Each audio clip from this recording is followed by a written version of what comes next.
یہ ہے پانی کے اوپر بنا ہوا ایک اسلامی گاؤں جہاں ہر گھر، مسجد اور بازار سمندر کے اوپر موجود ہے، جہاں گھروں کے نیچے لہریں بہتی ہیں اور اذان کی آواز سمندر کے پانیوں پر گونجتی ہے۔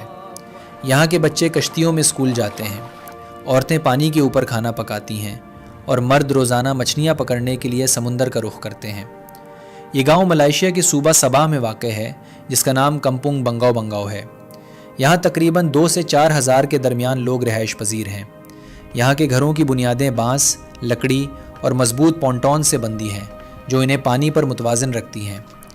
پورا گاؤں لکڑی کے پلوں کے ذریعے آپس میں جڑا ہوا ہے، جس سے لوگ ایک گھر سے دوسرے گھر یا مسجد تک آسانی سے جا سکتے ہیں۔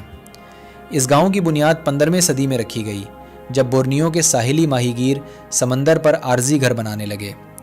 اس وقت یہ علاقہ برونائی سلطنت کے زیر اثر تھا، جہاں عرب اور گجراتی تاجروں کے ذریعے اسلام پھیلا۔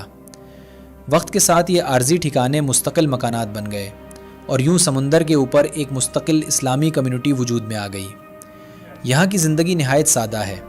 یہاں کے لوگ روزانہ کشتیوں میں سمندر کا رخ کرتے ہیں، جہاں وہ مچھلیاں پکڑتے ہیں یا ساحلی تجارت کے ذریعے اپنا گزارا کرتے ہیں۔ گاؤں میں ہر کوئی ایک دوسرے کے ساتھ جڑا ہوا ہے۔ اگر کسی کے گھر کی مرمت کی ضرورت ہو تو پورا محلہ مدد کے لیے آ جاتا ہے۔ یہی باہمی تعاون اس کمیونٹی کی سب سے بڑی طاقت ہے۔ یہ لوگ بجلی کے لیے شمسی پینلز اور مقامی جنریٹرز استعمال کرتے ہیں اور صاف پانی قریبی ندی یا بارش کے ذخیرے سے حاصل کرتے ہیں۔ اس گاؤں کے درمیان میں ایک خوبصورت مسجد واقع ہے، جہاں 5 وقت اذان دی جاتی ہے اور لوگ نماز کے لیے جاتے ہیں۔ رمضان کے مہینے میں اجتماعی افطار کا منظر روح کو چھو لیتا ہے۔ ان کی ثقافت سادگی، احترام اور تعاون پر مبنی ہے۔ یہی اسلامی اقدار ان کے طرز زندگی میں رچی بسی ہیں۔ اگرچہ یہ زندگی دلکش ہے، لیکن آسان نہیں۔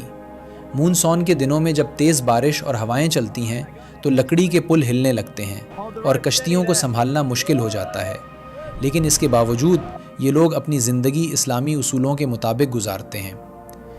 اس ویڈیو کو اپنے دوستوں کے ساتھ ضرور شیئر کریں تاکہ وہ بھی اس خوبصورت گاؤں کو دیکھ سکیں۔